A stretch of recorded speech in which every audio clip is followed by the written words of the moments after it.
करें। चलिए, अथ अपराणे गुरुगाथा बेलयम स्वाध्याय बेलयम कैसे दोबारा।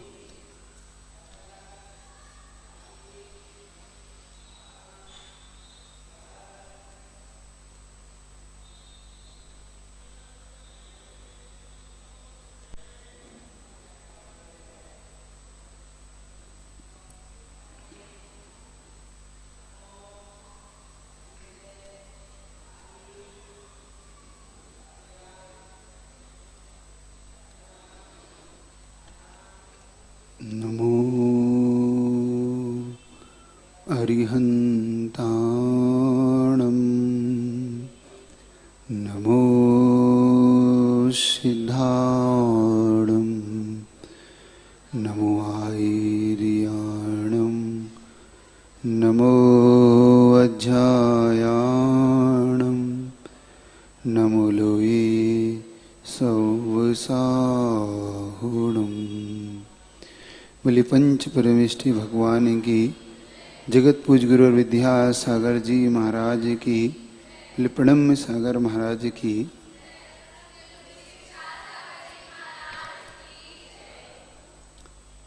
कल अपन ने इस नायक का जीवन चरित्र किस मोड़ पे पहुंच गया है, जिनकी छवि अब गुरु के मन में किस प्रकार से और गुरु की छवि शिष्य के मन में किस प्रकार से बस गई।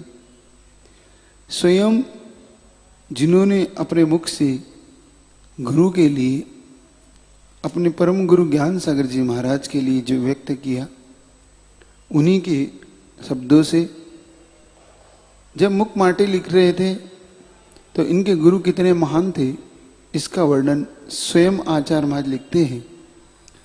जिन आत्मदृष्टा से दर्शन मिला, जिन मंत्र सृष्टा से मंत्र मिला, जिसने पथ दिया पथ दिया पाथे भी दिया, जिनके कोमर कर पल्लों से यह जीवन पोषित हुआ, मोह का प्रताप शोषित हुआ, उन गारा रोहित गुण के आगर गुरुवर श्री ज्ञान सागर जी के सुखद कमलों में परोक्ष रूप से समर्पण करता हूँ, नमन करता हूँ। जो अपने गुरु को मानो सर्वस्व मानते हो, ऐसे श्रेष्ठ गुरु की गाथा पुनः आज आगे बढ़ाते हैं। कल हमने समझा किस कठिन परीक्षा के दौर से स्वयं गुजरे, कितनी कठिन परीक्षा ज्ञान सागर जी महाराज के द्वारा ली गई, जिन्हें अपने गुरु के एक शब्द मात्र का संकेत मात्र जिनके लिए काफी था, जिन्होंने अपने गुरु के एक संकेत पे आजीवन वाहन का त्याग कर दिया, जिन्होंने अपने गुरु के एक एक संकेतों को मानो कहे बिना ही समझ लेते थे, मानो उन्होंने उनका अपना सब कुछ उनके श्री चरणों में समर्पित कर दिया। ज्ञान सागर जी महाराज ने रात्रि में भी जब उनके परीक्षा के लिए श्रावकों को भेजा तो श्रावकों ने जो देखा, स्वयं श्रावक भी इस बात से आश्चर्यचकित रह गई कि कोई शिष्य अपने गुरु की इस प्रकार आज्ञा का पालन कर सकता है। अब अवसर पाकर धीरे धीरे आपको उनके आगे की गाथा अपन सुनते हैं। जैसे ही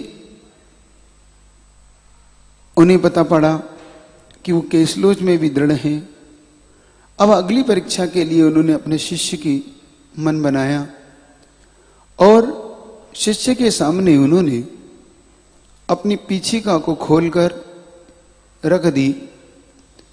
और जब ब्रह्मचारी विद्याधर जी आए तो ज्ञान सागर जी कहते हैं, सुनो विद्याधर, ये पंखों को एकत्रित करके क्या आप पीछे बना सकते हो? जिनके जीवन में ना है ही नहीं अपने गुरु की आज्ञा के लिए, मानो जो स्वप्न में भी तैयार रहते हैं, मानो इस स्वप्न में भी अपनी गुरु की आज्ञा का जो पालन करते हैं वो प्रत्यक्ष में कैसे इंकार कर सकते थे। उन्होंने ज्ञान सागर जी महाराज के चरणों में दोनों हाथ जोड़कर अपना शीश नमन करते हुए हाँ भरते हुए कहा मैं प्रयास करता हूं।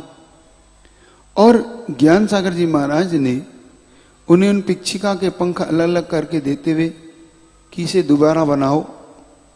और न जाने उनका पूर्व जन्म का कौन सा संस्कार उनके अंदर था, जिन्होंने कभी इस प्रकार की पिच्छिका को बनाया नहीं था, लेकिन मात्र गुरु को देखा था।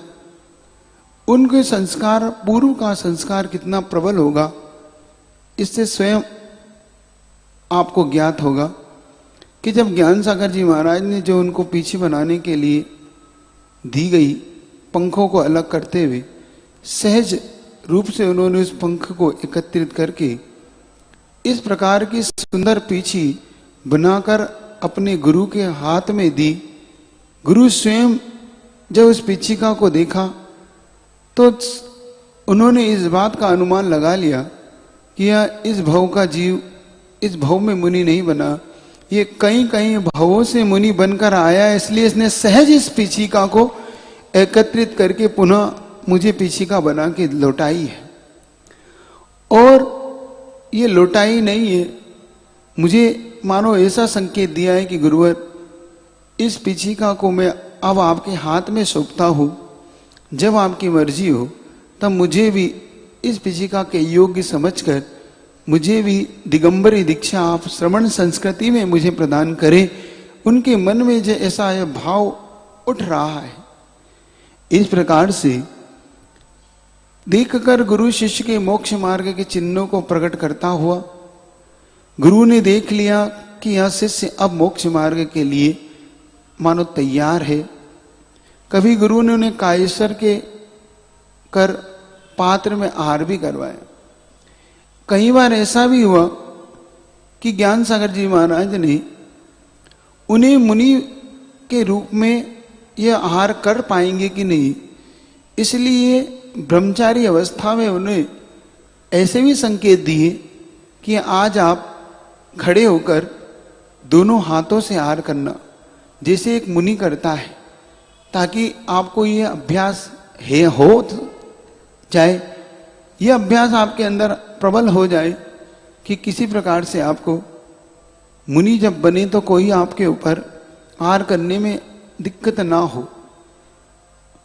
एक बार की बात है, उनका शिष्य संसत्व और गुरु के प्रति जो समर्पण था स्वयं इस बात से प्रकट होता है कि वो संकट के काल आने पर भी जो कभी पीछे नहीं हटते, हमेशा गुरु की रक्षा के लिए उनके लिए समर्पित थे।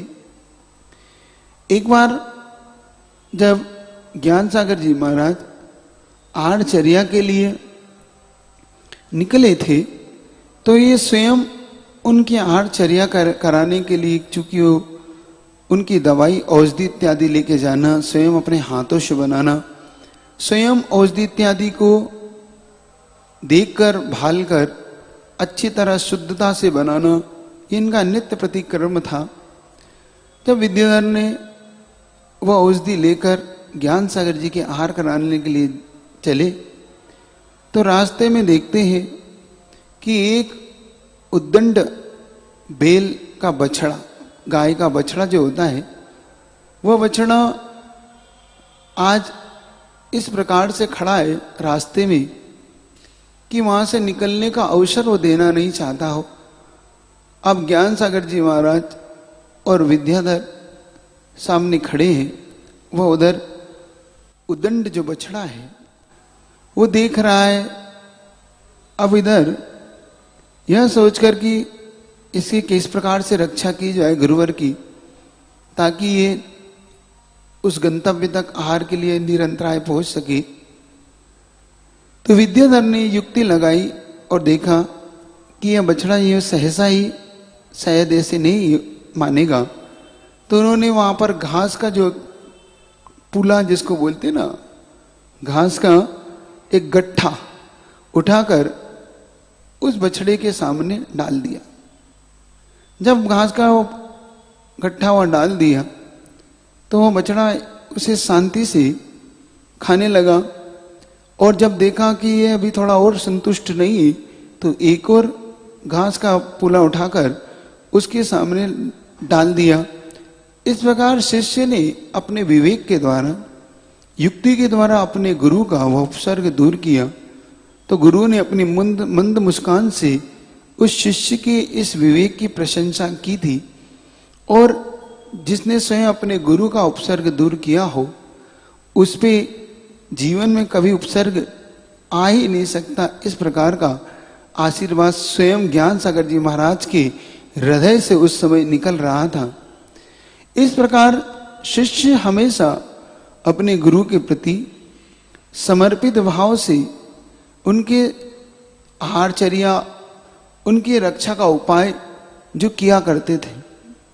शिष्य श्रेष्ठ गुरु की गवेषणा करता है तो गुरु भी एक शिष्य श्रेष्ठ शिष्य की गवेषणा कर खोज लेता है। शिष्य को दिया हुआ ज्ञान वास्तव में उस गुरु की ज्ञान की साधना का फल होता है। शिष्य को प्राप्त कर गुरु रोमांचित होना भवंतर का अर्चित ही पुण्य का विपाक का फल है। इस तरह सभी प्रकार परीक्षा करके अपनी अल्प जानकार के विद्याधर की अब उन्होंने मन बना लिया कि यहाँ आगे अब श्रवण संस्कृति को उन्नत करने के लिए ये मुनि पद के लिए अब तैयार है। इस प्रकार से ज्ञान सागर जी के मन में बार बार अब विद्याधर को मुनि बनाने का भाव आता जा रहा था, क्योंकि उन्होंने उनकी पीछे बनाकर परीक्षा ली। उन्होंने उन्हें रात में साधना इत्यादि करते हुए पीछे कई बार परीक्षा ली, और जब रात्रि विश्राम अपने गुरु के पास किया करते थे तो कई बार दिगंबर मुद्रा को धारण करके वो वहां पर सामयिक ध्यान इत्यादि करा करते थे, जिससे गुरु को ये विश्वास उत्पन्न हो चुका था कि अब ये पूर्ण रूप से इस दिगंबरी दीक्षा के लिए तैयार है। प्रत्येक परीक्षा में खरे उतरे बाल ब्रह्मचारी विद्यासागर जी, विद्याधर गुरु और ज्ञान सागर जी को भावी मुनि की योग्यता नजर आने लगी थी। साथ ही बिना कहे बाल ब्रह्मचारी विद्याधर के अंतस की निर्गन पद की प्राप्ति की जो भावना, विद्याधर के अंदर जो निर्गन पद की प्राप्ति की भावना बार बार जो स्पर्श करती थी, वो गुरु के हृदय को भी मानो छू जाती थी। तथा उन्होंने मन ही मन ज्ञान सागर जी ने ब्रह्मचारी विद्याधर को सीधी मुनि दीक्षा देने का अब मन में निर्णय कर लिया था। उस समय अजमेर के निकट एक दादिया गांव है, जो अजमेर राजस्थान में पास में ही निकट विराज रहता है।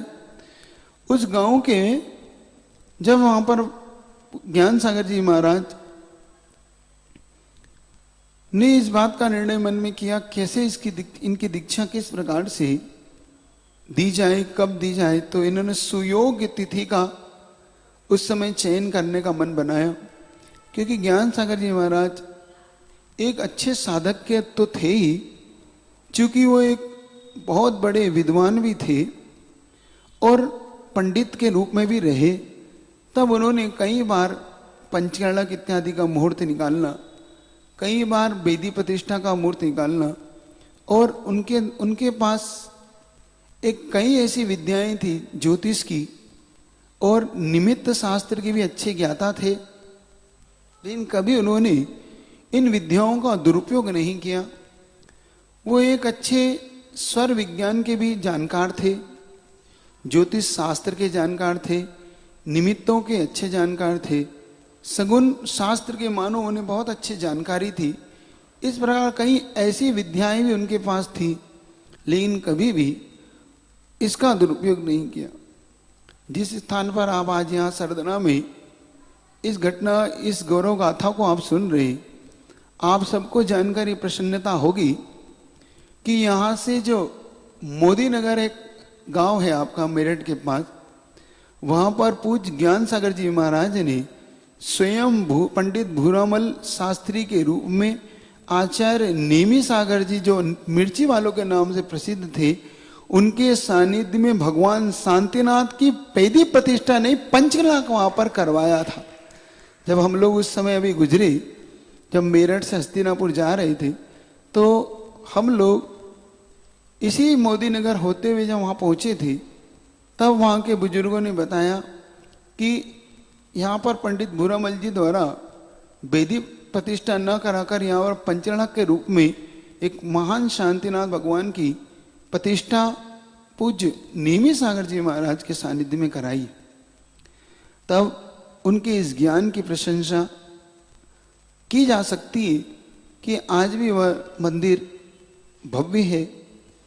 इस प्रकार से कई ऐसे कार्य पूज्य ज्ञान सागर जी के श्री ब्रह्मचारी अवस्था में उनके द्वारा किए गई।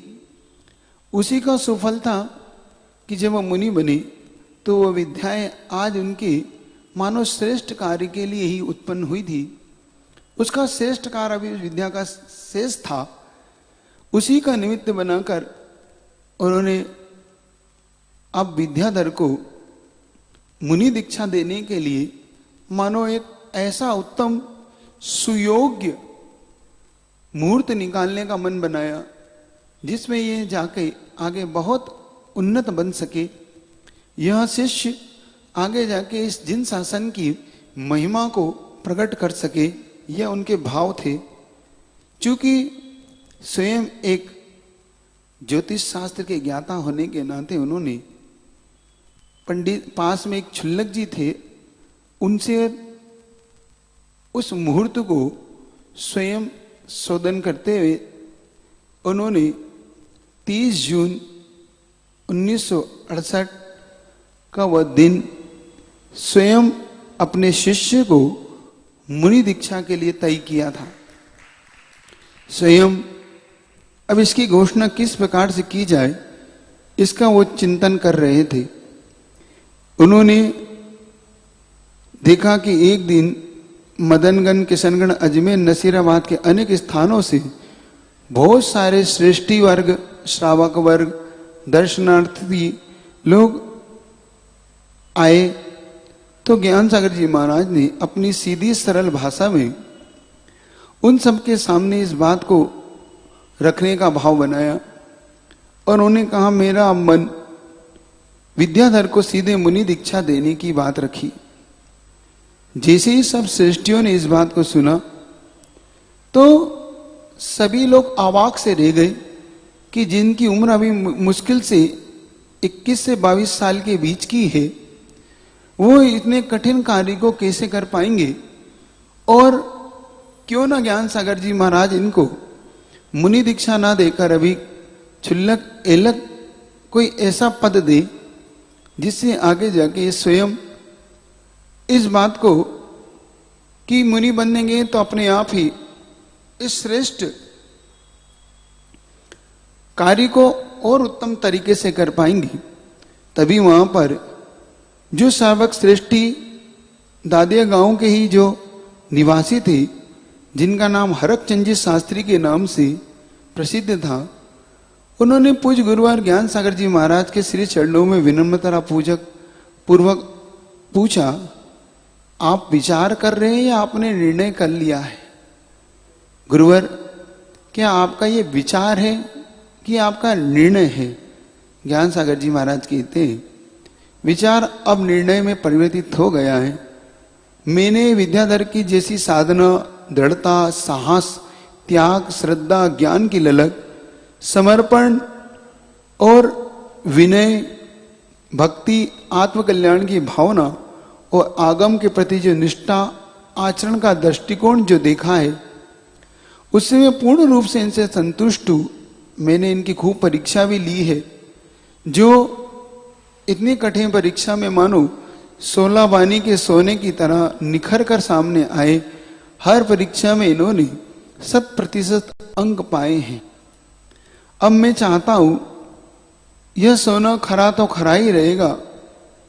मेरा भाव है कि यह कभी भी समाज को अखरेगा नहीं, क्योंकि सोना खरा ही रहेगा। इस तरह एक दिन अजमेर के निवासी जो छगनलाल जी पाटनी गुरुवर के दर्शनार्थ उस दादिया गांव में आए। उन्होंने भी सीधी मुनि दीक्षा देने के प्रसंग को गुरुवर से निवेदन किया कि गुरुवर इस पे एक बार और चिंतन किया जाए, इसमें कहीं समाज का विरोध खड़ा ना हो जाए। लेकिन ये सब इस बात से अनजाने थे कि जिस गुरु के द्वारा एक ऐसा शिष्य का निर्माण हो रहा है, जिस शिष्य के द्वारा इस जिन शासन को मानो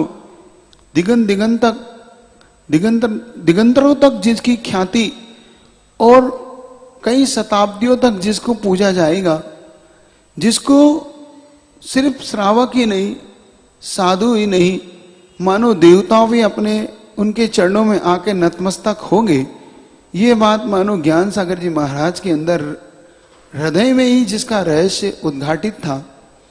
इसलिए सभी लोग तरह तरह की चिंताएं अब विद्याधर के लिए कर रहे थे, जिनके इस सुकुमार अवस्था को देखकर जो बार बार इस बात की सभी लोग चिंता कर रहे थे। जब इन्होंने इस बात को कहा कि महाराज ऐसा न हो कि समाज में इसका कोई विरोध खड़ा हो जाए, तब ज्ञान सागर जी महाराज कहते हैं, मैं तो आगम की सर्वदृष्टि से देखकर और इन त्यागी जी की सर्व प्रकार की परीक्षा करने के बाद निर्णय पे पहुंचा हूं। मुझे भी अब अपनी उम्र के ढलते पड़ाव में अगर इनको दीक्षा नहीं दी तो ये तय है कि ये मेरा इंतजार नहीं करेगा। ये ऐसा वैरागी है जीव कि अगर मैंने दीक्षा नहीं दी तो स्वयं भगवान के आगे जाके दीक्षा ले लेगा, लेकिन ये दीक्षा अवश्य लेगा, ये तय है।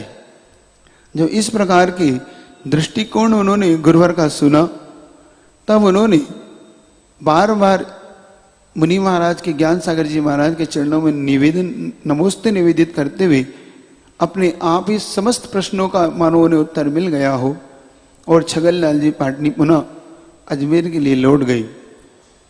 और मानो स्वयं कुंद स्वामी की अनुभूति कहना चाह रहे थे कि अगर इनको दीक्षा नहीं दी तो आगे कुंद स्वामी की अनुभूति का अनुभव कैसे छका पाऊंगा। मुझे विरोध की कोई परवाह नहीं, आगम के विरुद्ध कोई कार्य हो तो मैं उसकी चिंता करूंगा, अन्यथा मुझे आगम में विरोध नहीं दिखता। गुरुवर ज्ञान सागर जी महाराज का दृढ़ निश्चय जानकर जब पाटनी जी ब्रह्मचारी जी के पास पहुंचे और ब्रह्मचारी जी से सीधी सीधी चर्चा करते हुए उन्होंने विद्याधर से बोला कि विद्याधर, आप एक बार और अपने आप को परखने का पुरुषार्थ करें। आप सोच ले कि मुनिव्रत सोच समझकर अंगीकार कीजिए, यह तलवार की धार चलने के समान है।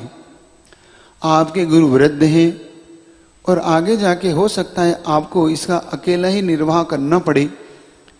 जब छगनलाल जी पाटनी के द्वारा इस तरीके से एक और परीक्षा ली गई, तब विद्याधर बहुत सहजता से उत्तर देते हैं। वो कहते हैं, पाटनी जी किसी प्रकार से आप चिंता न करें, इतना तो मैं आपको विश्वास दिलाता हूं कि गिरवर मुझे यदि मुनीक्षा देंगे तो इनके द्वारा दिया हुआ चारित्र, ज्ञान सागर जी को और इशारा करते हुए कहते हैं कि इनके दिया हुआ चारित्र तो मैं दृढ़ता से वैसा ही रखूंगा जैसा इनके द्वारा दिया गया है। आगे ज्ञान का मैं नहीं कहता, किंतु मैं आपको इतना विश्वास दिलाता हूं कि जितना इनके द्वारा दिया हुआ चारित्र को इससे बढ़कर ही रखूंगा, इससे कम नहीं करूंगा, ये मैं आपसे वादा करता हूं।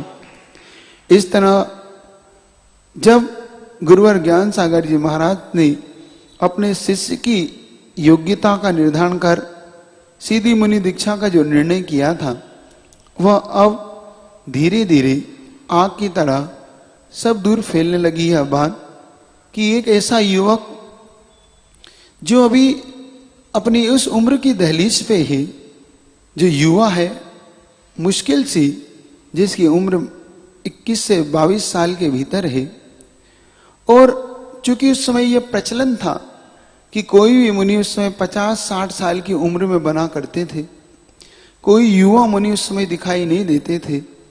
क्योंकि एक ऐसा प्रचलन सा हो गया था कि अधिकतम व्यक्ति अपने 50 साल की उम्र के बाद ही एलक क्षुल्लक और मुनि बनने का पुरुषार्थ किया करता था। तो सभी को इस बात का आश्चर्य हो रहा था कि इतना जो युवा अवस्था का ये व्यक्ति किस प्रकार से इस दिगंबरी दीक्षा को आगे निभा पाएगा। क्या ज्ञान सागर जी महाराज कहीं भावुकता में तो ये निर्णय नहीं ले रहे। इस प्रकार से तरह तरह की चर्चाएं वहां उठने लगी। और दादिया में एक दिन गुरु ज्ञान सागर जी महाराज ने प्रवचन के पश्चात ब्रह्मचारी विद्याधर जी के लिए भरी सभा में इस बात की घोषणा की कि आप सब इस बात के लिए तैयार रहें, 30 जून 1968 के दिन मैं इन्हें मुनि दीक्षा प्रदान करने का घोषणा करता हूं कि अब ब्रह्मचारी जी की दीक्षा शीघ्र ही निकट होगी। सीधी मुनि दीक्षा की जानकारी जैसी अजमेर के विद्वान विद्या कुमार जी को मिली तो वह अपने मित्र छगनलाल जी और सर सेठ भागचंद जी सोनी, कचौड़ी मल जी अजमेरा और कैलाश चंद जी पाटनी को लेकर सीधे गुरुवर के चरणों में पहुंचे। ये सब श्रेष्ठी ज्ञान सागर जी महाराज से पूर्व से परिचित थे। चूंकि ज्ञान सागर जी महाराज स्वयं उस राजस्थान के निवासी थे, स्वयं उनका जीवन विद्वान के रूप में इन्हीं नगर के आसपास क्षेत्रों में गुजरा था, तो सब प्रातः शुरू से ही इनको जानते थे। चूंकि इनका आत्मीयता पूर्व से थी, सब लोग गुरुवर के पास उस आत्मीयता भाव से निवेदन करने की दृष्टि से पहुंचे। तो जो सर सेठ भागचंद जी सोनी, जो कि उस अजमेर नगर के बिना तिलक के राजा माने जाते थे, जिनके पास सर सेठ की उपाधि थी, यह सर सेठ की उपाधि किसी भी अन्य व्यक्ति को ऐसे नहीं मिलती। उस समय अंग्रेजों का जो दौर था, यह अंग्रेजों के द्वारा किसी विशेष व्यक्ति को दी जाती थी जो सर सेठ की उपाधि हुआ करती थी। इस सर सेठ की उपाधि का अगर कोई देखे तो इसका मतलब हुआ करता था कि अगर ये व्यक्ति जिस रास्ते से निकल जाता था और अगर अंग्रेजों के द्वारा वहां अगर फांसी भी दी जाती थी और फांसी के समय अगर सर सेठ वहां से निकल जाए तो उस फांसी को भी माफ कर दिया जाता था। ये इतनी बड़ी उपाधि उनके पास थी, जिनके पास धन का अंबार था, जिन्होंने स्वयं अंग्रेजों के लिए भी उधार धन देने की जो ताकत रखते थे, जिनका नाम दूर दूर तक प्रसिद्ध था। ऐसे भागचंद जी सोनी के द्वारा इस प्रकार का जब निवेदन किया गया कि आप पहले क्षुल्लक या एलक दीक्षा दें, इतनी छोटी उम्र में सीधी मुनि दीक्षा देना शायद उचित ना हो, सिर्फ हमारा ये निवेदन है, हम आपके श्री चरणों में मात्र ये निवेदन करने आए हैं, ये हमारे अंदर की भाव आपके चरणों में रख रहे हैं, शेष जो आप कहेंगे वैसा ही होगा, किंतु आप हमारा निवेदन एक बार अवश्य चिंतन करें। इस प्रकार से जब उन्होंने बोला तो गुरुवर ने सीधा सा जवाब, मेरी उम्र काफी हो गई है, ब्रह्मचारी जी को मैंने अच्छे से परखा है, मेरी उम्र संग में ही गुजरी है, अतः अपने अनुभव से यह कार्य मैं कर रहा हूं। क्योंकि स्वयं पंडित भूरामल जी, ज्ञान सागर जी महाराज जब पंडित भूरामल जी की अवस्था में थे तो इनके द्वारा बड़े बड़े विद्वानों के साथ संघों में इनकी मुनियों आचार्यों के साथ इनका जीवन गुजरा। आचार्य शांति सागर जी के पास भी तो आचार्य वीर सागर जी, देशभूषण जी, शिव सागर जी, ऐसे महान महान आचार्यों की परंपरा में संघ में रहे। इसीलिए इनके द्वारा ये कहा गया कि मैंने अपने अनुभव से इस संघ में रहा हूं, उसी का अनुभव का मैं अब लाभ ले रहा हूं और उसी से मैं ये कार्य कर रहा हूं। यह ब्रह्मचारी जी कोई साधारण त्यागी व्रति नहीं है, इन्हें इसलिए मैं सीधी मुनिक्षा दे रहा हूं, आप निश्चिंत रहे। और मैंने हर प्रकार से इनको नाप तोल के हर प्रकार से इस दिगंबर दीक्षा के मापदंड में इन्हें नापा है। गुरु जी का यह निर्णय सुन सभी लोग वापस अजमेर आए। गुरुवर दादिया से गुरुवार कम से कम 14 और 15 जून को सीधा अजमेर के लिए विहार किया। धीरे धीरे अजमेर की ओर विहार करते करते ठीक 20 जून को 1968 को सीधा अजमेर नगर पहुंचे। विद्याधर साथ में थे। जब वो विद्याधर के साथ अजमेर नगर पहुंचे तो मानो पूरे अजमेर नगर में एक ऐसा वातावरण निर्मित हुआ जिस वातावरण की किसी को उम्मीद भी नहीं थी। पूरा का पूरा अजमेर नगर उत्साहित हो गया कि अब हम एक श्रवण दीक्षा को देखेंगे। तो एक वर्ग ऐसा भी हो गया जिसके मन में अभी भी कुछ शंका कुशंका का दौर उठ रहा था। अब वहां पर 2-3 भागों में लोगों के मत विभाजित होने लगे। जब ये बात जंगल में आग की तरह फैल गई कि शीघ्र ही अब ब्रह्मचारी विद्याधर की मुनि दीक्षा होने वाली है, तो समाज की तरह तरह की भिन्न भिन्न प्रतिक्रियाएं सामने आने लगी। एक वर्ग कहने लगा कि श्रवण धर्म युवावस्था में नहीं तो क्या बुजुर्ग अवस्था में होगा, वृद्ध अवस्था में क्या पाला जा सकता है, अतः इनकी दीक्षा अवश्य होना चाहिए। तो दूसरा वर्ग इस बात को कहने लगा कि दीक्षा नहीं होना चाहिए, इन्हें अभी छोटी सी दीक्षा एलक शुल्लक के रूप में दी जाए। इस प्रकार से तरह तरह का वह वार्तालाप होने लगा। इस प्रकार से कोई सीधे सीधे विरोध करने लगा तो कोई मौन साधन रहने लगा। अब क्या किया जाए, इस बात की चर्चा जब आपस में श्रेष्ठी भागचंद जी द्वारा और आपस में उनके मित्र समुदाय इस बात पर बार बार चिंतन करने लगा, तो भागचंद जी सोनी ने एक सुझाव दिया कि जो स्वयं उन्हें मुनि दीक्षा दे रहे हैं, क्यों ना हम सब मिलकर पुनः एक बार पूज्य गुरुवर ज्ञान सागर जी महाराज से क्यों ना हम चर्चा करें, ताकि इस चर्चा का जो हमें हल वो देंगे उसका हम अक्षरशः पालन करेंगे और स्वयं अपना विरोध समाप्त हो जाएगा। अन्यथा वो मानते हैं तो ठीक, नहीं तो हम सबका एक ही कर्तव्य है, हम दीक्षा की तैयारी करें। सरसेठ के हुक्मचंद जी के सरसेठ भागचंद जी सोनी के नेतृत्व में सारा प्रतिमंडल का समूह एक मंडल बनाकर उनके चरणों में पहुंचता है और निवेदन करता है, गुरुवर अभी इनकी उम्र छोटी है, हमारा निवेदन पुनः एक बार आपसे इस पर एक बार पुनः चिंतन करें। अभी इन्हें इतनी जल्दी इस दिगंबरी दीक्षा को न देकर कोई और दीक्षा के बारे में आप सोचें, एलक छुल्लक। उस बात को सुनकर ज्ञान सागर जी महाराज ने जो उन्हें कहा वो सुनने लायक है। वास्तव में ज्ञान सागर जी महाराज ने कहते हैं कि अगर आप सब ऐसा ही मानते हैं कि दीक्षा में आयु का मापदंड है, तो मैं आप सबसे पूछना चाहता हूं कि आप में से कौन कौन दीक्षा लेने को तैयार है, आप सबकी उम्र अगर ये हो चुकी है तो। क्योंकि आप उस बालक को अगर छोटा बताते हो तो आप सब बड़े हैं। तो मैं आपसे पूछना चाहता हूं कि आप में से कितने लोग उस मुनि दीक्षा के लिए तैयार हैं। सभी की गर्दन नीची हो गई। सभी अब ज्ञान सागर जी महाराज से मानो बोलने का अब किसी का साहस नहीं हो पाया। सभी के सब ज्ञान सागर जी महाराज को नमस्ते निवेदित करके धीरे से विनम्र भाव से वहां से खिसक गए। सत्य ही है कि जो स्वयं इस कार्य को नहीं करता वो दूसरे को भी रोकने का पुरुषार्थ करता ही है। इसलिए स्वयं की हिम्मत ना देख अब सबका मोल लेना ही उचित समझ के वहां से अपने अपने मार्ग को चल दी।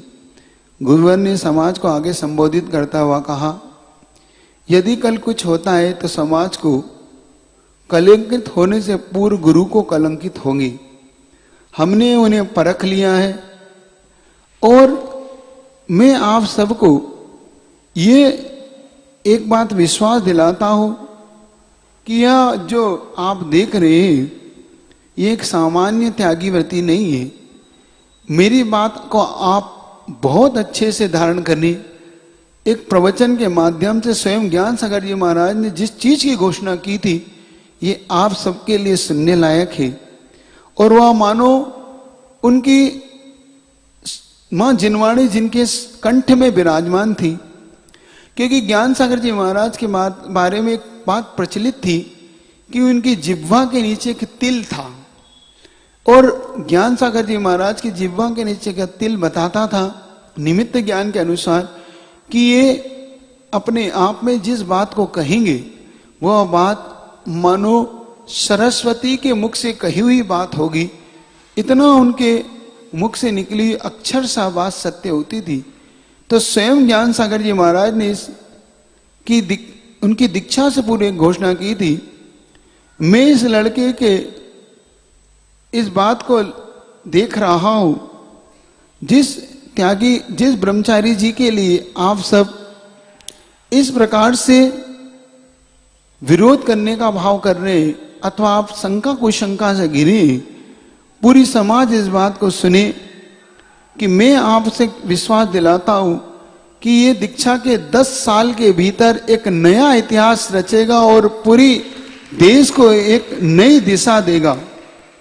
और वास्तव में पूज्य गुरुवर की दीक्षा के 10 साल के भीतर ही भीतर एक नया अध्याय इस दिगंबरी दीक्षा में जुड़ना प्रारंभ हो गया था। पूज्य गुरुवर के दीक्षा के बाद नए नए ब्रह्मचारी लोग किस प्रकार से आए इसकी चर्चा स्वयं आगे अपन सुनेंगे। अभी फिलहाल उनकी दीक्षा के बारे में जानने का अपन पुरुषार्थ करते हैं। स्वयं गुरुवर ने इस बात की घोषणा की कि आप उन्हें कोमल ना समझें, ये वज्र के समान कठोर है। ये चाहे आपको एक पुष्प के समान कोमल दिखते हैं लेकिन ये वज्र से भी ज्यादा कठोर है। ये अपने हर संकल्प को कठोरता से निभाएंगे, ये मेरा अंतरंग विश्वास है। इसलिए आप किसी प्रकार से इन्हें बालक ना समझे। अजमेर समाज जागृत रहे और विश्वास रखे कि यह युवा श्रवण संस्कृति को उन्नत करेगा। इस पर भी यदि आप मना करेंगे तो मैं आप सबको ये विश्वास दिलाता हूं कि अगर आप यहां दीक्षा नहीं लेने देंगे इन्हें तो मैं इन्हें जंगल में जाकर दीक्षा दूंगा, लेकिन मैं इन्हें सीधी मुनि दीक्षा दूंगा। सारी समाज इस बात को सुने। जैसे ये बात निकली सारा के सारे लोग इस बात को सुनकर इस बात से हर्षित थे कि स्वयं शिष्य भी और स्वयं गुरु भी अपने निर्णय पर बिल्कुल मजबूती से जो डटे हैं। स्वयं शिष्य ही और गुरु दोनों ने अपने निर्णय को मानो समाज के सामने रखा। अब दीक्षा की तैयारी करने का सबके पास अवसर के अलावा और कोई भी चारा नहीं था। अन्य विकल्प न जानकर सभी लोग तरह तरह का से उनकी आगे की बिनौली के लिए तैयारी करने लगे कि किस प्रकार से इनकी भव्य दीक्षा समारोह से पहले नगर में भ्रमण कराया जाए, किस प्रकार से इनको सजा धजा कर हर व्यक्ति से हर मंदिर के इन्हें दर्शन कराए जाएं। अब जो सरसेठ भागचंद जी सोनी थे उनके मित्रों ने उनसे पूछा कि आप क्या करेंगे अब? तो उन्होंने कहा मैं अभी भी थोड़ा सा मन संतुष्ट नहीं है, फिर भी मैं एक बार पुनः अपने संदेह को दूर करने के लिए मैं स्वयं इनकी परीक्षा करूंगा। स्वयं 5-6 दिन के बाद मैं आप सबको बताऊंगा कि अब क्या करना है। और उन्होंने 5-6 दिन तक ब्रह्मचारी विद्याधर को प्रातः 3 बजे से लेकर रात्रि 11 बजे तक उनकी दिनचर्या को देखा, उनकी कठोर साधना को देखा, किस प्रकार से एकांत में दिगंबर मुद्रा में वो खड़े हो जाते थे, किस प्रकार से स्वाध्याय में रत रहते थे। प्रातः काल से उठकर उनकी जो दिनचर्या थी उसे देखते ही बनता था। स्वयं 3 से 4 के बीच उठ जाना, अपना स्वाध्याय इत्यादि करना, प्रतिक्रमण करना और फिर ध्यान में बैठ जाना, फिर स्नान इत्यादि करके गुरु चरणों में आना, उनकी भक्ति करना, गुरु की उनकी निर्दोष चर्या को कराने के लिए स्वयं गुरु के साथ जंगल इत्यादि जाना, वहां से गुरु को लाकर उनकी वैयावती करना, फिर स्वयं अभिषेक पूजा के लिए जाना, गुरु के समक्ष बैठकर पुनः स्वाध्याय करना, फिर आहारचर्या कराना, स्वयं शोधन इत्यादि करके भोजन को ग्रहण करना। दोपहर में निद्रा का तो कोई सवाल ही नहीं था और स्वयं पुनः सामायिक इत्यादि करके फिर स्वाध्याय करके अपने नित्य कर्म को करना। शाम को पुनः प्रतिक्रमण के लिए अपने गुरु के चरणों में आके बैठ जाना, पुनः शाम को स्वाध्याय इत्यादि गुरु के साथ करना और रात्रि में गुरु की वैयावती कर कर पुनः अपने स्वाध्याय कर कर पुनः विश्राम करना। जब इस चर्या को सुबह से शाम तक भागचंद जी सोनी के द्वारा देखी गई और कठोर साधना को देखा जब उन्होंने, तो उन्होंने इस बात का मन ही मन उन्हें विश्वास हो गया और वो प्रभावित हुए, ब्रह्मचारी जी से प्रभावित हुए ना रह पाए। और एक दिन प्रवचन के मंच से उन्होंने कहा कि मैं आप सबको इस बात का विश्वास दिलाता हूं कि जिन ब्रह्मचारी जी के लिए आप और हम इस प्रकार के विचार कर रहे थे, हम सबके विचार मिथ्या है और पूज्य ज्ञान सागर जी महाराज का जो चिंतन और विचार है वही सत्य है। ये आगे जाके जो इन्होंने सोचा है उससे बढ़कर ही ये निकलेंगे। मैं इनकी 5-6 दिन की चर्या देखकर ये निर्णय ले सकता हूं, कह सकता हूं इस मंच से कि हम सब गलत थे, ज्ञान सागर जी महाराज ने बिल्कुल ठीक सोचा है। और मैं इस बात की अब अनुमोदना करता हूं। अब मैं भी कहता हूं कि इन्हें सीधी मुनि दीक्षा ही दी जाए, ये उसी के योग्य, इनकी श्रेष्ठ साधना स्वयं प्रकट हो रही है। इस प्रकार से मंच से घोषणा करते हुए उन्होंने मुक्त कंठ से घोषणा की और सभी ने, सकल देश जैन समाज अब गुरुवर की भव्य दीक्षा तैयारी के लिए जुटने लगी, क्योंकि लोगों के मन में जो शंका थी, जो भागचंद जी सोनी के मन में शंका थी, वह स्वयं दूर हो गई और जो इस निर्णय के पक्ष में थे वो स्वयं अब संतुष्ट भरे दृष्टि से, जिनके नेत्र पूरी जनता के नेत्र मालो भीग गए हो कि हम सब कितना गलत सोच रहे थे और यह शिष्य किस प्रकार से इस उन्नत श्रवण संस्कृति को प्राप्त होगा। सभी ने एक मत से गुरुवर की जयकार करते हुए तालियों की गड़गड़ाहट के साथ शिष्य और गुरु को नमन किया। अब इधर सदलगांव में पुनः वही, जब वहां पर पता पड़ा कि महावीर जब उन्हें देशभूषण जी महाराज के पास लेने पहुंचे, तो जब उन्हें नहीं पाया तो मल्लप्पा जी के पास आकर कहते कि वो तो स्वयं उस स्थान को छोड़कर उत्तर भारत राजस्थान की धरती के लिए प्रयाण कर गए। मल्लप्पा जी पुनः क्रोध से भर उठे, उन्हें पुनः गुस्सा आने लगा कि देखो विद्याधर ने पुनः मेरी एक बात को फिर स्वीकार नहीं किया और हम सबको छोड़कर चले गए। पुनः घर पे उन्होंने संकेत दिया, अगर उन्हें यही ठीक लगता है तो आज से अब घर का कोई सदस्य उनके पास ना जाए, ये उनका निर्णय था। लेकिन माँ का हृदय इस बात के लिए बार बार उन्हें प्रेरित करता था कि आप इस तरीके से अपनी नाराजगी ना रखें, अपना ही पुत्र है, उन्हें वापस लाने का पुरुषार्थ करें। अब जिस किसी की जिसको किसी की कल्पना नहीं था, ऐसे अन्ना जी मानो इतने अशांत हो उठे। अब उनके मन में बार बार ये चिंतन आ रहा था कि ये जब घर से जाया करता था तो एक दो दिन में गुरुओं की सेवा करके वापस आ जाया करता था।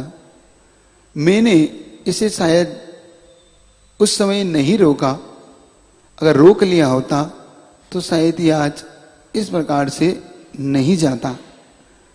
इसलिए मन ही मन बार बार वो इस बात को बुदबुदा रहे थे, बार बार कह रहे थे कि धार्मिक विषयों में इसकी रुचि इस प्रकार की होने पर भी मैं चाहकर भी इसे नहीं रोक पाया। अभी छोटे होने पर भी घर की जिम्मेदारी मैंने नहीं दी, यही सोचकर मैंने उसे हमेशा संघों में जाने की अनुमति दी। फिर एकदम गुस्से से भरकर बोलते हैं, अभी कोई भी घर का व्यक्ति नहीं जाएगा तो स्वयं मुनि महाराज उन्हें वापस भेज देंगे। उन्हें यह पता ही नहीं था कि अब विद्याधर की दीक्षा की तैयारी वहां पर हो रही है। इधर पूरा घर अशांत सा बैठा था, क्या किया जाए क्या ना किया जाए। छोटी छोटी बहनें बार बार विद्याधर को याद करके कि अब भाई यहाँ पर सोया करते थे, ये भाई के कंबल है। एक ऐसा चादर उन्हें मिला जिस पर एक बार विद्याधर ने अपने पिता से कह के जिसे मंगाया था, सुखी जीवन का साधन, इस प्रकार से इस पर लिखा हुआ था। वह चादर जब उनके पास मिला तो उन्होंने उस चादर को समेटकर अपने भाई की स्मृति ही है इस प्रकार से अपने पास रख लिया। अब जब एक तार, चूंकि विद्याधर ने पूर्ण रूप से वाहन का त्याग कर दिया था तो माता पिता से अनुमति ले जाने के लिए अब उनका मन कैसे बनता। इसलिए उन्होंने ज्ञान सागर जी महाराज की आज्ञा से वहां पर एक टेलीग्राम तार को सदलगा भेजा गया। उस समाचार के माध्यम से उन्हें जानकारी दी गई कि अब शीघ्र ही आप आ जाएं, विद्याधर की अब यहाँ पर मुनि दीक्षा 30 जून को होने वाली है। यह समाचार बल्लप्पा जी को 26 जून 1968 में मिला और जब उन्हें ये मिला तो अब वो अवाक रह गए कि ऐसे कैसे हो सकता है, ऐसा कौन मुनि हो सकता है जो बिना माता पिता के मुनि दीक्षा देने का भाव रखता है। मुझे पूरा विश्वास है उन्हें हम जाएंगे नहीं तो उन्हें मुनि दीक्षा भी नहीं मिलेगी। इस प्रकार से मन में सोचते हुए घर के मुखिया होने के नाते बल्लप्पा जी ने ये आदेश कर दिया कि कोई भी वहां नहीं जाएगा। अक्का, जिनको वो विद्याधर की माँ स्वयं को नहीं रोक पा रही थी और पुत्र वियोग में मानो माँ का हृदय बार बार करुण पीर बन आंखों से नीर के द्वारा ही निकल रहा था, बोली, पीलू ऐसा नहीं करता, नहीं कर सकता, कम से कम एक बार माँ को तो आकर मिलना ही चाहिए। जो माँ का हाथ कभी नहीं छोड़ता था आज मुझे छोड़कर कैसे जा सकता है। सब कुछ मन ही मन में पीने वाली माँ का धैर्य आज हार गया।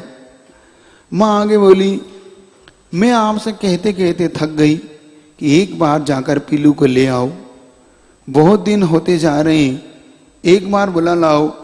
पर अक्का जी जो पीलू की माँ थी अन्ना जी से कहती है, लेकिन कभी आपने मेरी बात पर ध्यान नहीं दिया, कभी आपने मेरी बात को नहीं मानी, कभी भी उसे लौटा के लाने का आपने पुरुषार्थ नहीं किया। आप हमेशा ही इस बात को कहते रहते थे स्वयं अध्ययन करने गया है तो लौट आएगा। देखो ये समाचार पत्र स्वयं अब बताता है कि वो अब लौटेगा नहीं, अब वो तो मुनि ही बनेगा। इस प्रकार से जब माँ का करुण स्वर सुनकर छोटे छोटे भाई बहन भी माँ भाई के विषय में जानकर रोने से लगे। किसी को कुछ नहीं सूझ रहा था। रोने का स्वर सुनकर आसपास पड़ोस के रहने वाले घर लोग भी उनके पास आकर पूछने लगे आखिर क्या हुआ है। जैसे ही उन्हें यह खबर मिली, आज सदलगा ग्राम में पूरी ओर यह खबर आग की तरह फैल गई कि अब विद्याधर शीघ्र ही मुनि बनने जा रहा है। मानो सारा का सारा नगर हताश निराश में डूब गया। काश हम उसे एक बार मिल पाते, उसने हमें एक भी अवसर नहीं दिया। आखिर हम उससे अब कब मिल पाएंगे। इस प्रकार से सोच सोचकर सारे परेशान हो रहे थे, क्या विद्याधर कभी सदलगा अब नहीं आएगा।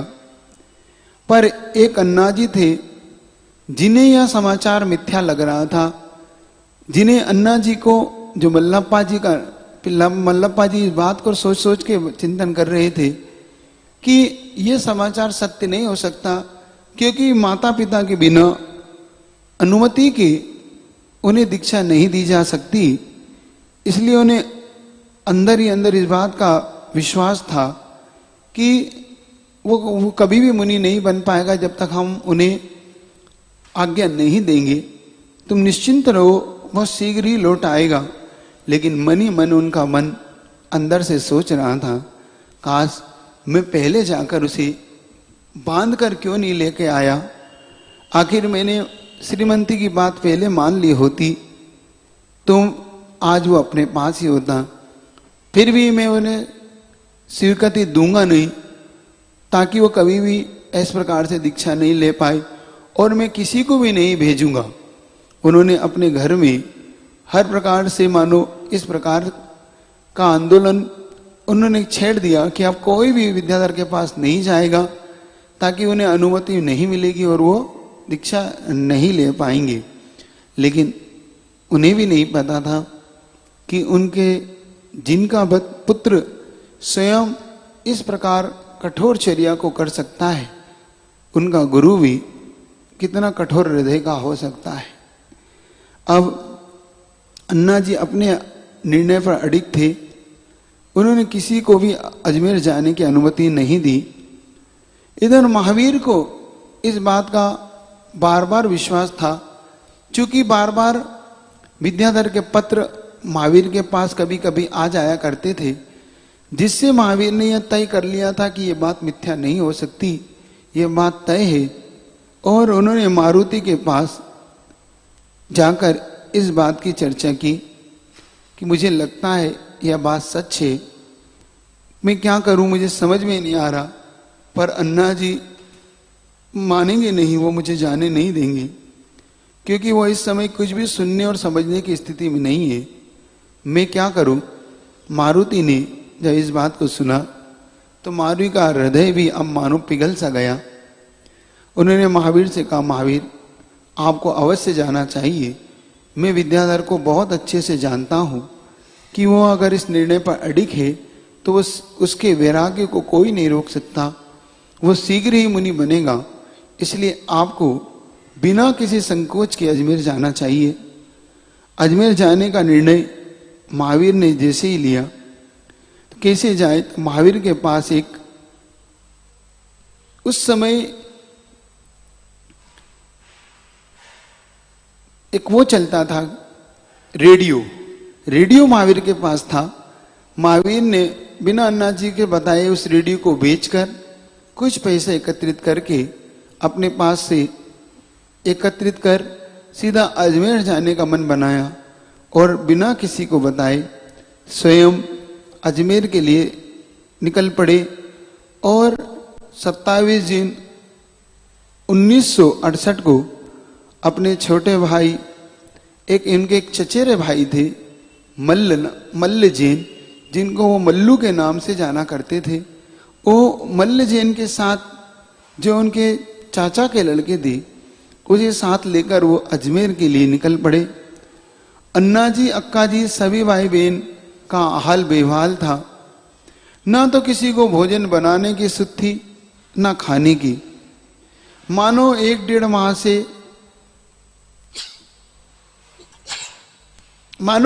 माह से किसी को किसी प्रकार की एक दूसरे के सुध ही नहीं थी।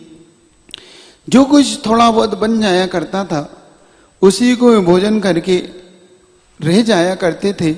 और मानो निरंतर जिनकी आंखों में से आंसू ही बहा करते थे। और अब ऐसा लगने लगा कि घर में मानो अब कोई नहीं रहता, मानो सुनसान सा घर पर लगने लगा। अपने ही घर में वो अपरिचित से होने लगे। पहले तो विद्या घर से 1 वर्ष में नहीं आया था, अब तो जब उनकी आने की कोई उम्मीद ही नहीं थी, ऐसा सुनते ही सबके मन में ऐसा लग रहा था मानो सब कुछ खत्म सा हो गया हो। शांता और स्वर्णा दोनों बहनें अपने आंखों के आंसू को रोक नहीं पा रही थी। उन्हें जगह जगह विद्या ही विद्या नजर आने लगा। कभी वो इलायची का दूध भी देखते तो सोचते थे ये तो भाई को बहुत भाता है। इस प्रकार से उनकी पसंद की चीजों को देख देख कर स्वयं अनंतनाथ शांतिनाथ सभी को भैया कहीं एक एक बात याद आती थी। मानो उनके कानों में वह ध्वनि बार बार आती थी कि जब विद्याधर उनसे बात किया करते थे, उन्हें कुछ सिखाया करते थे, उन्हें पढ़ाया करते थे, वह बात दोनों भाइयों को बार बार आया करती थी। एक बार जब विद्याधर अन्ना जी से उन्होंने सोलापुर से एक सुखी जीवन जिसका मैंने अभी वर्णन किया था, वह चादर जब लाने को बोला था तो अन्ना जी से वो एक जगह से वह चादर लाए थे। वह चादर आज भी निशानी के तौर पर उस परिवार के पास थी। इस तरह हर पल पल पे यादों की करते हुए पूरा परिवार बड़ी कठिनाई से दिन गुजार रहा था। इधर पूर्ण रूप से अजमेर नगर में हलचल मची हुई थी। वहां पर किस प्रकार से विद्याधर की बिलोली निकलेगी, किस प्रकार से हाथियों का वहां पर आना हुआ। अचानक ऐसा कौन सा अतिशय हुआ, ऐसा कौन सा भव्य जीव था कि अजमेर में किलोमीटर तक हाथियों का कहीं दिखाई नहीं देना और इधर दीक्षा की घोषणा होना और कुछ ही दिनों में वहां पे हाथियों का आना, किस प्रकार से परमिशन का मिलना, किस प्रकार से महावीर का अजमेर पहुंचना और विद्याधर की दीक्षा का यह प्रकरण आगे आपको सुनने को मिलेगा। यह सुनिएगा, एक भव्य जीव किस प्रकार से मोक्ष मार्ग पे बढ़ा और बढ़ता ही चला गया, जिसकी छत्र छाया में एक छोटा सा बीज 30 जून 1968 को बोया गया, जो आज एक महान वट वृक्ष के रूप में इस श्रवण संस्कृति को बढ़ाता चला गया और उसकी छांव में कई ऐसे बीज, कई ऐसे फल फूल फले। आगे आप सुनिएगा। बोले आचार्य विद्यासागर जी महाराज की।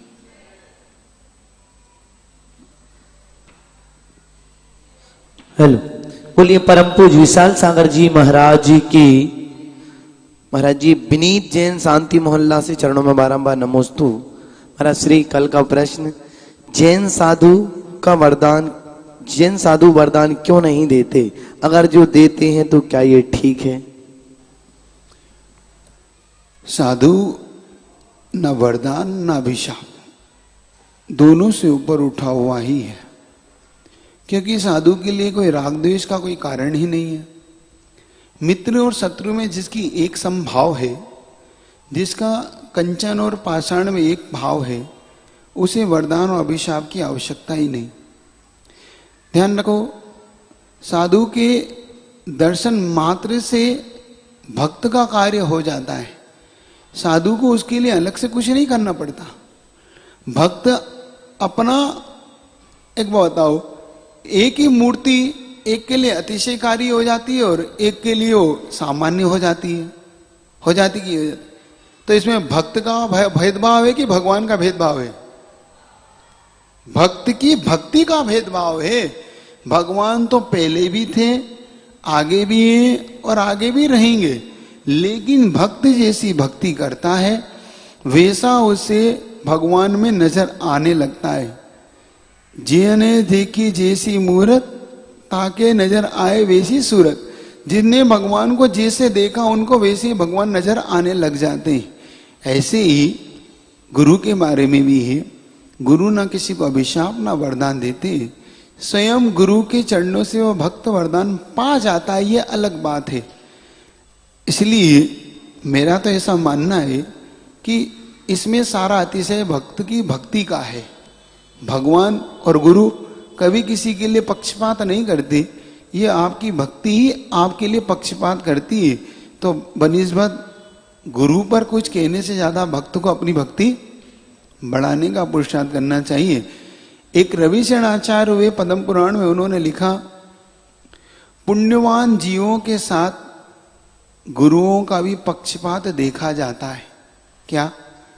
पुण्यवानों के साथ साधुओं का भी पक्षपात देखा जाता है। और उसका एक ही सीधा आशय है कि साधु पक्षपात करना नहीं चाहता, भक्त का पुण्य ही पक्षपात करा लेता है। इसी प्रकार वरदान भी भक्त स्वयं अपने भक्ति से ले लेता है, साधु किसी को कोई वरदान देता नहीं। महाराज श्री विजय लक्ष्मी जैन सहारनपुर से चरणों में बारंबार नमोस्तु। महाराज श्री, जब जिनमाणी माँ की पूजा की जाती है तो क्या जिनमाणी माँ की आरती भी कर सकते हैं क्या? देव साधु तीनों ही पूजनीय है, आरती की जाए भक्ति की जाए, कहीं कोई दिक्कत नहीं। महाराज जी नितिन जैन सहारनपुर से चरणों में बारंबार नमोस्तु। क्या हमें अपने जीवन में इष्ट गुरु और इष्ट भगवान बनाने चाहिए? मार्गदर्शन दें। देखो, मेरा ऐसा मानना है कि एक संसार में सारे डॉक्टर होते हैं, लेकिन एक घर का डॉक्टर तो होना ही चाहिए, फैमिली डॉक्टर होना चाहिए, जो आपको सही सलाह दे सके। डॉक्टरों के लिए मैं मना नहीं कर रहा हूं, अब जो इलाज जिससे होगा वो तो इलाज वही डॉक्टर करेगा, लेकिन एक फैमिली डॉक्टर तो होना ही चाहिए जो आपको सही डॉक्टर की राय दे सके। होना चाहिए कि नहीं? और होता है, आप देखो, ऐसे ही एक इष्ट गुरु भी और एक इष्ट भगवान होना ही चाहिए, क्योंकि जिसके माध्यम से आप ये तो जान पाओ कि आप क्या कर रहे हो, क्या चाहते हैं, आपका क्या होना चाहिए। लेकिन अब गुरु की और भगवान की दोनों की परीक्षा भी वक्त तो करता है, करना चाहिए, इससे कोई बड़ी बात नहीं है। क्या दिक्कत आ रही है? करना।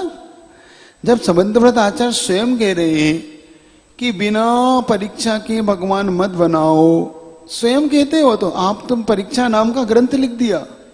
बहुत से लोग ये बार बार विचार करते, अरे भगवान की परीक्षा हम लेंगे, गुरु की परीक्षा हम लेंगे, तो कौन लेगा? नहीं तो परीक्षा का आशय क्या है? परीक्षा से आशय यही है कि जो आगम में बताया गया वैसा होना चाहिए, बस। और क्या परीक्षा? और क्या परीक्षा से थोड़ी कोई अग्नि रखना उनके सिर में। परीक्षा उनको ऐसा नहीं है। परीक्षा का मतलब ये है कि जैसा आगम में जो स्वरूप कहा गया देव सद्गुरु का, वैसा होना चाहिए। यही बस, इतना ही आपसे कहना चाहता हूं कि संबंधव्रत आचार्य को पढ़ो, उनसे बड़ा कोई परीक्षा के संसार में नहीं हुआ, जिन्होंने परीक्षा की और ऐसी परीक्षा की कि स्वयं पत्थर फट के चंदा पर भगवान प्रकट करने की जो ताकत रखते हैं वो आचार्य संबंध बंद रखते हैं, और कोई नहीं रख सकता। तो जो भगवान की भी परीक्षा करते हैं, नमस्कार बिना परीक्षा के नहीं करते। तुम टमाटर लेने जाते हो तो परीक्षा करते हो, तुम कपड़े खरीदने जाते हो तो देख के खरीदते हो, तो किराना सामान तुम जाते हो, जोहरी के यहाँ जाते हो, सोना चांदी सब चीज देख भाल के खरीदते हो, तो देवसास गुरु के विषय में निश्चिंत ऐसे कैसे हो जाती हो? तो कोई दिक्कत नहीं, करो, क्या दिक्कत है? और अच्छे इष्ट गुरु, इष्ट भगवान और इष्ट शास्त्र बनाओ, क्या बात है। महाराज जी शशि जैन सहारनपुर से चरणों में बारंबार नमोस्तु। महाराज श्री, बहुत अच्छी जिज्ञासा है। आजकल हर माता पिता ने अपने बच्चों को खुली छूट दे रखी है, हाथों में पैसा दे रखा है। आपके बच्चे होटल में, ढाबों में या बड़े बड़े रेस्टोरेंटों में बैठकर शाकाहारी की जगह मांसाहारी भोजन कर रहे हैं, कृपया समाधान करें, शिक्षा दें, मार्गदर्शन दें। एक बात है, एक कहावत मैंने सुनी थी, वो आपके सामने रखता हूं जिससे आपको उत्तर मिलेगा। बाढ़ खेत खाने लगे, पंच करे अन्याय, उदासीन राजा भय, न्याय कौन पे जाए। जब बाड़ी खेत खाने लग जाए, बाढ़ समझ गए, जब बाड़ी लगाते हैं ना खेत को जानवरों से बचाने के लिए, तो वही बाढ़ जिसको लगाई थी वही खेत खाने लग जाए, और पंछी अन्याय करने लग जाएं और राजा लोग उदासीन हो जाएं, तो अब न्याय कहाँ पे जाएगा। इसी प्रकार से जिन माता पिता को अपने बच्चों की सुरक्षा करना चाहिए, वही माता पिता बिगाड़ने पे उतर जाएं, तो मेरा प्रवचन, मेरा उपदेश कहाँ तक काम आएगा। भगवान महावीर भी उतर के आ जाएंगे तो क्या कर लेंगे। नैतिक जिम्मेदारी जिन माता पिताओं, जो प्रथम गुरु कहलाते हैं अपने माता पिता, ध्यान रखना, प्रथम गुरु कहलाते हैं अपने बच्चों की, जब उनके द्वारा ही उन्हें बिगाड़ने का ले लिया है, तो अब संसार में उन्हें कौन बचा सकता है। एक कहावत सुनी थी, अब जिसने आत्महत्या करने का ही मन बना लिया है, उसे संसार में कोई नहीं बचा जा सकता। बचाया उसे जा सकता है जिसे जीने की इच्छा हो। क्या बचाया किसे जा सकता है? जिसे जीने की इच्छा हो। जिसने आत्महत्या का ही मन बना लिया है, उसे कौन बचा पाएगा, कब तक बचाओगे। इसी प्रकार जिन माता पिता ने ही मन बना लिया है बच्चों के लिए, अब भले ही उनकी दृष्टि में ऐसा लगता है कि ये बच्चे नहीं बिगड़ेंगे, लेकिन जब सारा वातावरण दूषित है, तो स्वयं माता पिता को स्वयं चिंतित होना चाहिए। इस प्रकार से खुली छूट नहीं देना चाहिए। कम से कम 8 साल के तक तो अपने पास, और थोड़ा जैसे जवान हो जाए तो फिर उनसे एक एक पाई पाई का भी हिसाब लेना चाहिए, बिना उसके नहीं देना चाहिए। क्या आजकल छूट से पैसा दिया जाता है। मोबाइल तो ऐसे दे दिया उनके हाथ में, 3 साल 4 साल का बच्चा, उसे खिलौना जैसा पकड़ा दिया। उन्हें पता नहीं है एटम बम है। ये पूरा उनके जीवन को बर्बादी का खिलौना सौंप दिया। छोटे छोटे बच्चों को इस प्रकार के कपड़े पहनाते हैं, जो बड़े होकर उन बच्चों को खुद क्या सिखाएंगे माता पिता। तो बहुत सारी ऐसी चीजें जिन पर आप चर्चा करने में उचित से ही नहीं समझता, क्या बोलूं उनसे, माता पिताओं से। तो इसलिए स्वयं माता पिता अपने बच्चों की रक्षा की जिम्मेदारी ले, स्वयं माता पिता इससे वंचित ना रहे। देखो, आंख बंद करके आप बिल्ली जैसा काम ना करें, नहीं तो बाद में जैसे बिल्ली को डंडा पड़ता है, ऐसे ही माता पिता को भी डंडे खाने पड़ते हैं। इतना ही कह सकता, और क्या कहूं इनके लिए। महाराज जी, अभिषेक जैन दिल्ली से चरणों में बारंबार नमोस्तु। महाराज श्री, आजकल सुबह से शाम तक स्कूल, ट्यूशन, क्लास की पढ़ाई का भूत हर बच्चे पर लादने का काम प्रत्येक माँ बाप करते हैं। माना कि हर माँ बाप अपने बच्चों का भविष्य संवारना चाहते हैं, क्या हम अपने बच्चों को पैसा कमाने वाली मशीन बना रहे हैं? क्या हम अपने बच्चों को जीवन का अर्थ मूल्य नहीं सिखाना चाहिए? मार्गदर्शन दें। एक बात ध्यान रखो, आचार्य महाराज गुरुवर ने इस बात को कई बार अपने प्रवचन के माध्यम से पूरी समाज को दिशा निर्देश दिया है कि हमारी जो विद्या, जो हमारा जो पढ़ाने का ढंग है, ये अर्थकरी विद्या, मतलब सिर्फ माँ धन उपार्जन का साधन है, ये आचरण का साधन बन ही नहीं पा रही है। मात्र इससे धन तो कमाया जा सकता है, लेकिन हम जब तक इनको धर्म के पथ पे नहीं भेजेंगे, तब तक आप पाठशाला भेजने के लिए तो बच्चे लोगों के लिए समय नहीं है, लेकिन स्कूल, मोबाइल चलाने के लिए, घूमने के लिए आपके बच्चों के पास बहुत काफी समय मिलता है आपको। माता पिता स्वयं बार बार जब उनसे इस बात की चर्चा करते हैं, तो बस एक ही उत्तर आता है, महाराज उसके पास समय नहीं है, समय नहीं है। बाद में बच्चा बड़ा होके कहता है, जब हम उनसे पूछते हैं, बेटा अपने मामा पापा को लाते हो, कि हमारा समय नहीं है। जैसा माता पिता ने कहा कि हमारे पास समय नहीं है, वैसे वो भी कह देते बड़े होके हमारे पास समय नहीं है। तो माता पिता इस बात को समझे, मात्र पैसा कमाने की मशीन नहीं है, ये आपको धर्म ध्यान भी करा पाए, बुढ़ापे में आपको नमोकार मंत्र सुना पाए, मंदिर तक ले जा पाए, आपको गंदोदक लगाएं। कुछ इस तरीके के इनमें भाव डालो, नहीं तो अंत में ये आपको नमोकार मंत्र तो छोड़ दो, एक बूंद पानी भी नहीं देंगे और आपका मरण भी कब हो गया आपको भी पता नहीं पड़ेगा। इसलिए मैं आपको अगर देखना हो तो एक हिसार में है मोक्ष आश्रम, कभी देखना, उसके बारे में सोचना समझना, आपको तब पता पड़ेगा कि किस प्रकार से बुजुर्गों की स्थिति हो रही है। महाराज श्री प्रियांक जैन सहारनपुर से चरणों में बारंबार नमोस्तु। महाराज श्री, मेरा प्रश्न है कि जब विद्याधर और उनके दोस्त जीन गुण जी घर से चले आए, तो जीन गुण जी कहाँ चले गए?